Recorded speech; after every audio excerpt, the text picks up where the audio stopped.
Forget about If the Devil May Cry.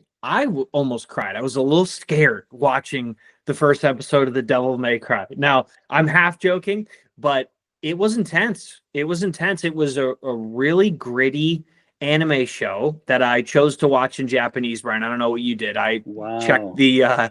I always, any anime show, I'm like, I gotta watch it in Japanese. But um I was I was pretty through the roof on it. I really enjoyed it. What did you think? Well, first off, it's like based off of obviously the huge video game IP, which I've played several growing up and then have watched a ton of like the gameplay as I haven't had as much time to play the video game. Still been a huge fan of it. So I am fairly familiar with the IP. And I did feel like there is a touch of like maybe it's just like the visuals of it, the look of it, because he's almost kind of like so edgy and not like it's like got like a darker, edgier tone always. And this animation, I was glad that it was like rated R and it was like gory, intense, and the animation's great. And I think that it really works. I do have the feeling I feel like it is a different like entity, you know. Devils May Cry, the video game, is almost about like these two. It is about these two brothers, Dante and Virgil, and the show is more so about just about Dante. I know that I don't want to do any spoilers, so I won't talk about what happens later on.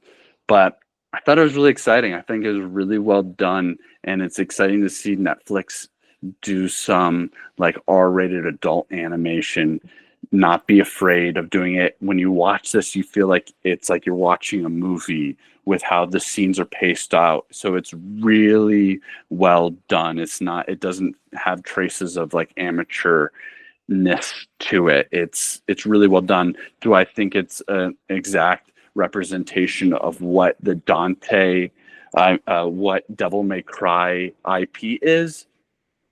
You know what? Maybe I'm not uh, familiar and experienced enough with the IP to make that claim. And I would love for anybody watching this. How do you feel about the representation of the IP as a whole? Are you happy with the depiction of it? I felt like it was a little bit different. Not to say that I didn't like it though. I still think that you know what, that's fine. It was still really good and really worked. I liked the bad guy in it. The villain got off to a great start. Gory, you know, it was my cup of tea. So what'd you think?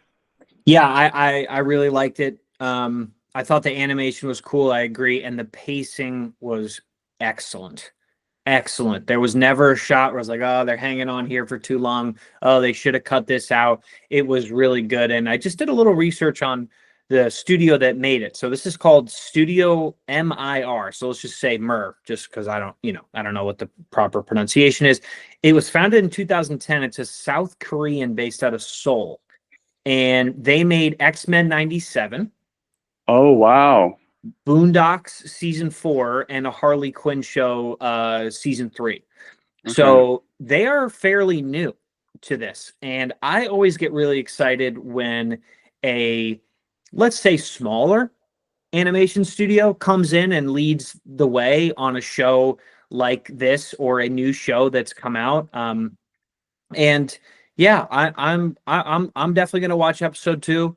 I'm in it, and as a big anime fan, I really like this. So we'd love to hear your thoughts. We know it's relatively new, but if you checked it out, let us know what you think.